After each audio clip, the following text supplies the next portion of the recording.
the siren hit first. A long, rising scream that made the air shake. Then the yard exploded. YardC at Pelican Bay split in two like a cracked mirror, men in orange jumpsuits sprinting, some covering their heads, some charging, some frozen by fear. A chain clanked against concrete. A homemade blade flashed and then vanished. Pepper rounds popped from the watchtower like angry fireworks. The yard's loudspeaker kept saying the same thing in a hard metal voice, "Get down. Get down. Get down." Marcus Tone Ramirez did not move. He could not.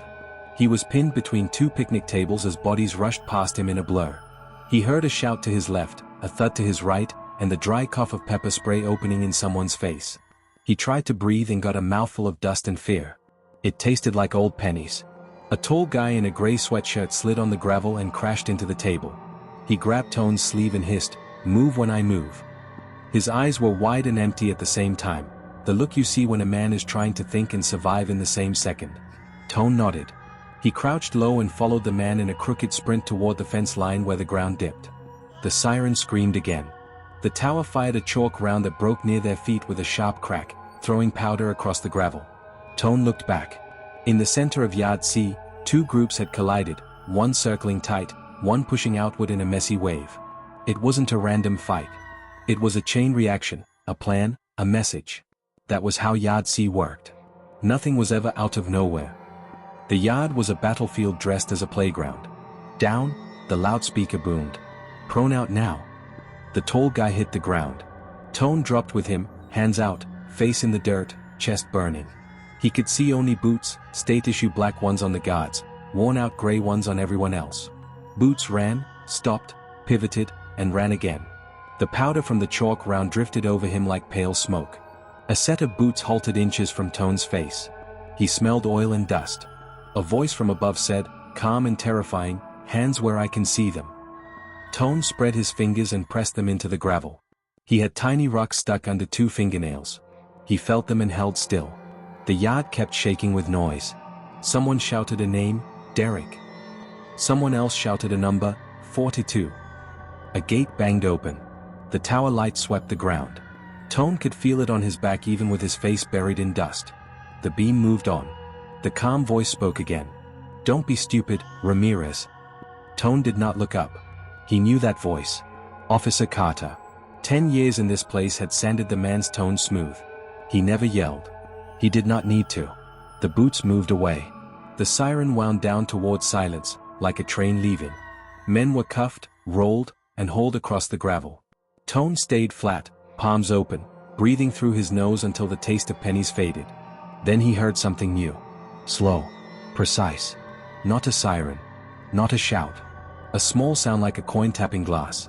He lifted his face just enough to see under the picnic table. 2 feet away, a hand slid something flat across the concrete. A folded kite, a tiny paper note, white against the gray. It bumped his elbow and stopped. The hand was gone. Tone stared at the paper. He knew what it meant. Kites moved during chaos. Orders rode on panic like surfers on a wave.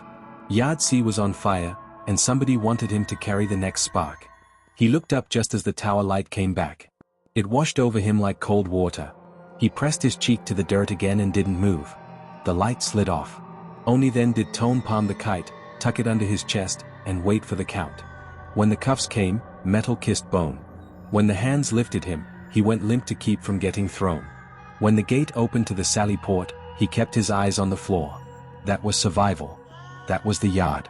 Inside the holding cage, after IDs were checked and everyone was lined up shoulder to shoulder, Tone let his breath out. He looked at his forearm. A thin red line sat there like a pencil mark. He had not felt it happen. He felt it now. Heat under the skin. No blood. Good. A guard at the door said, "Eyes front." Tone's eyes obeyed. His mind did not. It went to the kite warming under the fabric near his ribs. He thought about when he would read it. He thought about what it might say. The last one had said wait. The one before that had said don't. The one before that had been a name he never spoke out loud, Santos. The line shifted. A man to Tone's right, a heavy guy called Pete, Ohio, whispered without moving his lips, "That light almost got you." Tone didn't answer. He kept his face blank. But the words sank in. The tower didn't fire that chalk round at random.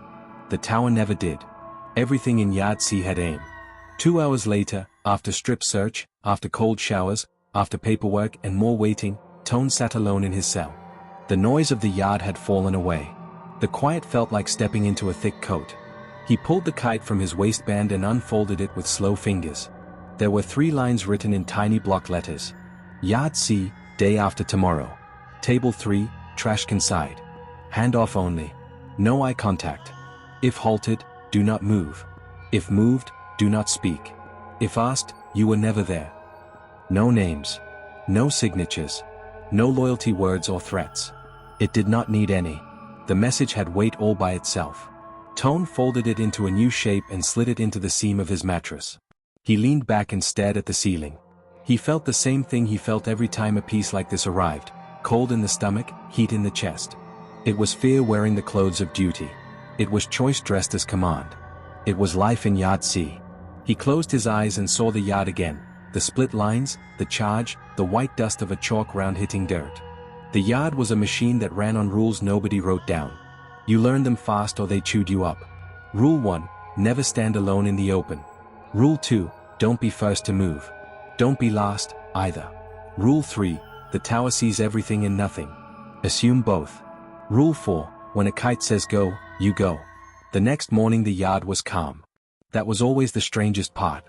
After a storm, YardC looked normal: men doing push-ups, men walking laps, men waiting for nothing by pretending to wait for something. A few were reading. A few were nodding to music only they could hear. The quiet buzzed like an electric fence. Tone walked in a small circle near the basketball court with 2 other men. One was Ohio. The other was Devin, a skinny guy with fast eyes who never spoke above a whisper. Devin kept count under his breath, like the laps were beads on a string. Trouble? Ohio asked. Always, Tone said. They did 5 laps. On the 6th, Devin said, tables are crowded today. Tone looked over.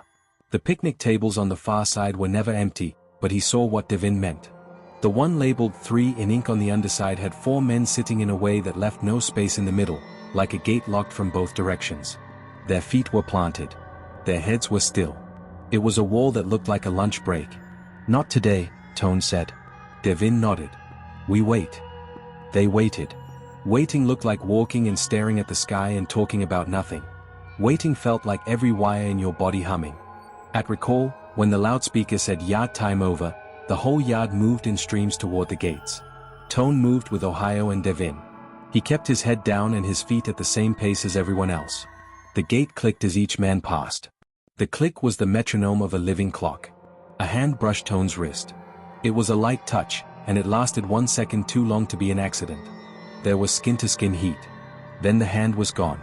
Tone didn't look to see who it was. He didn't slow. He didn't speed up. He didn't breathe for 2 steps. He felt something new sitting in his palm, a small, hard shape wrapped in tape. He palmed it, slid it under his waistband, and kept walking. Back in the cell, he unwrapped it on the steel desk. Inside the black tape sat a tiny piece of metal shaped like a triangle, a blade tip, the kind that came from a razor broken 3 times. Beside it, a crumb of paper with 4 numbers, 14 to 22. He stared at the numbers until his eyes blurred.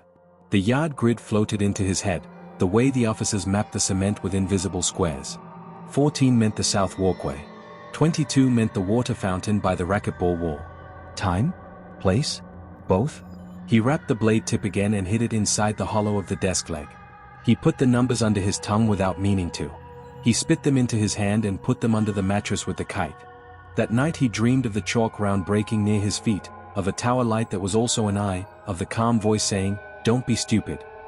He woke to the sound of the morning key run, metal kissing metal down the tier like rain on a roof. 2 days later, the yard opened early. The sky was low and colorless. The air felt light, like a storm had walked around the place and decided to wait. Tone walked out with Ohio and Devin. He scanned quietly.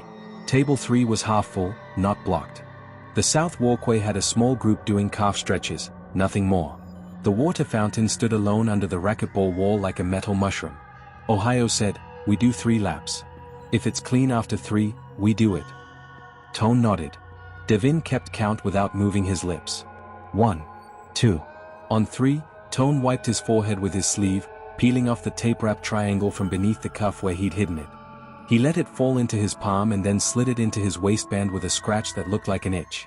They drifted toward table 3. A man got up and left. A space opened near the trash can side. Tone sat, shoulders loose, eyes on the far fence. Ohio stood, blocking the view from one angle.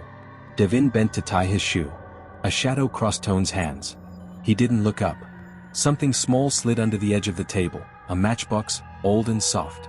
He palmed it and stood at once, as if bored, as if he'd remembered he had laps to finish. The three of them flowed away from the table like water finding a new path. In the dead space between the court and the south walkway, Tone cracked the matchbox open with his thumb. Inside was a set of instructions burned in dull pencil. 14 to 22 at recall. Pass to clean shirt. Face west. Walk. No stops. No talk. There was also a second triangle blade tip, this one taped to the cardboard. Tone shut the box. His heart ticked in his throat. Don't like it, Ohio said. Too open. Orders, Tone said. He sounded calmer than he felt. They walked. They waited. The yard turned its big slow wheel for the next hour. Men argued about a fouled shot and then shook hands. A guard laughed at a joke only he heard on his radio. A piece of trash blew in a circle and lodged against a drain. Little things. Normal things. That was how the yard made you forget the big things were always waiting. The loudspeaker popped. Recall. The streams formed again. Tone merged into the line heading west along the south walkway. He could feel Ohio close behind and Devin a step to his left. He set his eyes on the water fountain, 22, then passed it to the fence line where an officer stood with his hands in his pockets, west. A man in a clean white t-shirt stepped into the line 10 bodies ahead. He was tall. New face. No scars Tone recognized. The shirt was too bright for this place. It threw back the flat light like a mirror. Tone's fingers went to the matchbox in his pocket. He palmed it. He felt the sharp little presence of the taped triangle like a tooth. At the fountain, the line slowed. A man cupped water to his face. Another waited. The clean shirt kept walking. So did Tone. As they passed, a shoulder brushed a shoulder.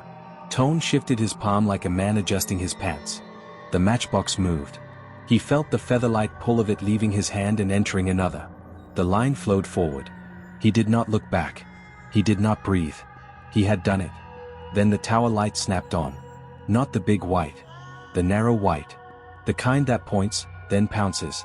It slid from the racquetball wall to the water fountain to the line to one face in a clean white shirt. The light pinned him like a nail pins a moth. Stop, the loudspeaker barked. Stop right there. The line froze, then didn't. It held for a second, then broke into two human streams, one to the left, one to the right, leaving a slice of empty space around the bright white shirt. The man stood alone under the light, hands high, eyes closed like the beam hurt to look at. Hands on your head. He obeyed.